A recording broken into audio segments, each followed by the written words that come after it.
Hey friends, if you encounter the error ChromeSetup exe is not a valid Win32 application, then please watch this video. I will guide you through the resolution.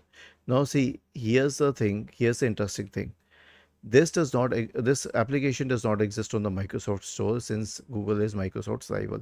So you will have to download it from the internet. Now search for Chrome download. Okay, now you will have to download it from the original website, and once it is done properly it will install. So click on download Chrome. Okay, and once the launcher has been launched, simply click on open and it will start installing or reinstalling Google Chrome. That is the right way to do it, and it will work if you are doing it from the correct website. Was this helpful?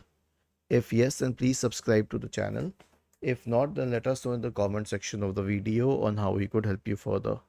Thank you for watching this video and have a nice day.